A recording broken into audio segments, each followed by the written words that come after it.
This is why best friends can be abusive too. I had moved to England with my ex around 3 to 4 years ago. We had broken up and remained good friends and just rented a house together. We weren't hostile and learned that we were better as friends than in a relationship. I started going out to local bars and shops to make friends because I didn't know anyone there. This is when I met a guy named Craig who quickly became my best friend. He was a little odd, had family in the area and his own flat. Shortly after meeting Craig, my ex moved back in with his family and I couldn't afford to make rent on my own. This is when Craig and I decided to rent a house together. We weren't romantically or sexually involved, we were strictly just friends. He was the type of guy who always had a few girls in tow, so he'd never be without a love interest. I started seeing a guy named Jay who would stay over a few times throughout the week, eventually becoming my boyfriend. Craig quickly made it known that he hated it. We would argue about him and I made it known to him that we were only friends, so he needed to stay out of my dating life. One night, Craig pounced on me in my room, getting on top. He put his knees on my arms and started to strangle me. He was saying things like, "Where is he now?" And I honestly thought I was about to die. As I felt his grip tighten, I thought of my mom who was only 4 to 5 hours away. I thought of how she'd never know what happened to me or how she'd have to identify the body of her only child. Part 2, why best friends can be abusive too. By some miracle, I kicked Craig off of me and ran for my life. He had double locked the front door, hidden my bag, and smashed my iPhone. I was running down the stairs with him yelling right behind me that he was going to kill me. I knew the back door was open from him having a smoke earlier. I ran for it and made it to the street. I was barefoot, in shorts, and a pajama top. I ran for what felt like ever towards the town. 30 minutes later, I used a payphone and called the police. They picked me up and I told them the story.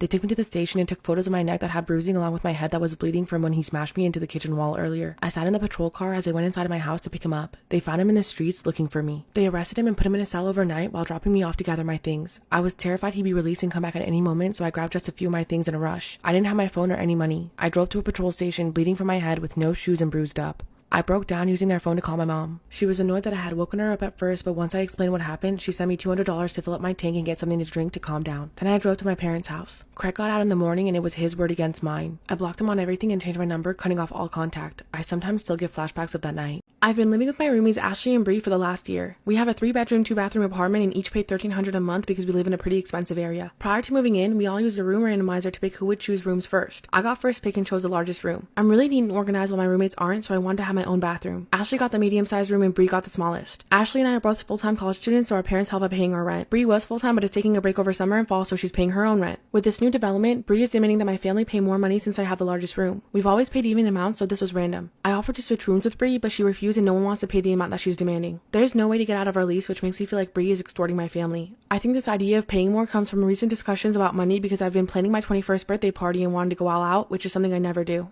I mentioned in front of her that I was planning to spend a couple thousand that I've saved for a long time specifically for this occasion. Now it feels like Bree knows that I have money and my family is taking care of me, so she's trying to extort us. My family refuses to pay the increased amount and I feel like there's no way out of this situation. Am I wrong for not wanting to pay more and sticking to our original agreement?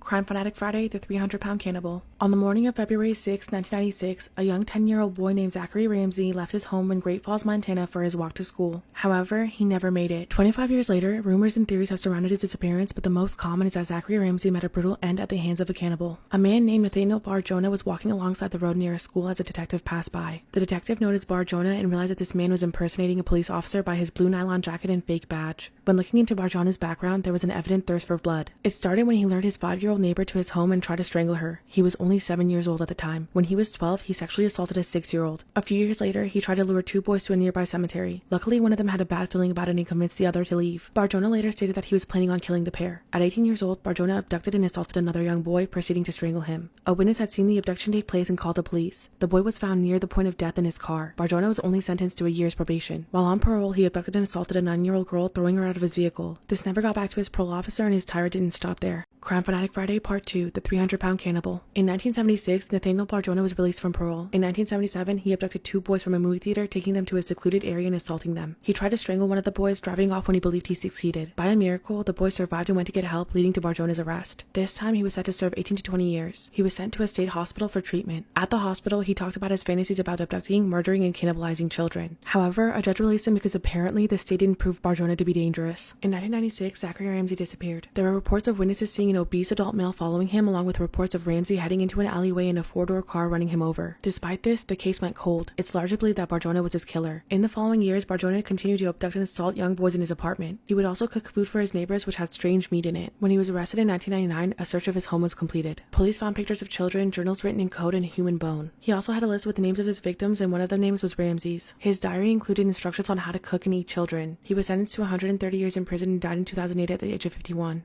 A habit I've had for almost 3 years now is that every day I write down a description of the outfits my friends are wearing. I do this because we go to school together and I see them every day. The exception of when I've done this is when school was virtual or over summers and breaks. I've had the same friends for a while, so the data I have on some of them is dating back to when I started doing this. At first, it was an experiment to see how often people repeat the outfits they wear. If I could find this out, then I know how often it's acceptable for me to repeat an outfit. Then it became a habit and I like doing it. It's cool to see how their styles have changed over the years, and sometimes I can predict what they'd wear based on this data. I also like the routine in going over my findings. My friends have never known that I've done this. I had a friend over yesterday and I went to the bathroom while she was left in my room. I keep all my data on Google Documents and create a new one each month so I can easily copy and paste for chart making. I had left my computer open and the document was pulled up on another tab. On the original tab, my friend and I were watching YouTube. My friend says that she accidentally closed the tab and that's how she found my document. She read through part of it and got really upset, telling me that it's weird. That's when she proceeded to leave and go tell our other friends. They only think that I've been doing this for a month. Am I wrong for tracking their outfits like this?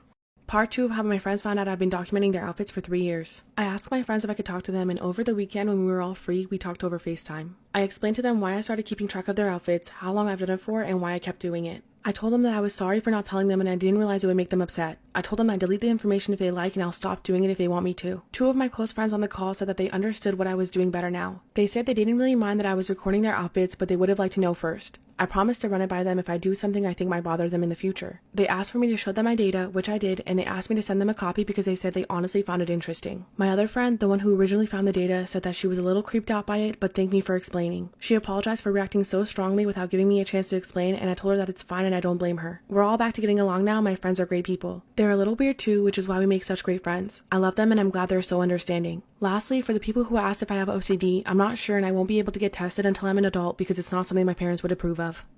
Storytime about the most embarrassing thing that's ever happened to me. My fiance Jack and I moved into a new house and decided to have a housewarming party. He invited his coworkers and his family, and I invited my mom and some girlfriends. I was a little nervous about Jack's family being there because I always felt like they didn't like me. I know he really wanted them there and he was proud of our new place, so I didn't make a fuss about it. I decided I'd try to make a good impression during the party. To my surprise, his parents came up to me and began talking to me straight away. They were being very nice and pleasant. Things seemed to be going well. Jack had just installed new surround sound speakers throughout the house and wanted me to put on some music to show it off. I had my phone hooked up to the TV and was playing music videos for the party. I remember Jack's parents loved Queen, so I put on a few of their videos next, which they enjoyed. Everything was going great. That's when I remembered I forgot to post my video that day for my OnlyFans, which was my main source of income. I excused myself from the party and went to the bedroom to upload my newest video. Jack and I worked hard on this one and it was freaky, so I was expecting it to be a hit. I was editing it and adding the finishing touches on my phone when suddenly Jack rushed into the room frantic. He immediately yelled, "Turn it off!" I looked at him confused and he said, "Your phone's screen mirroring is hooked up to the TV and it's playing in the living room." My heart sank into my stomach and I was mortified.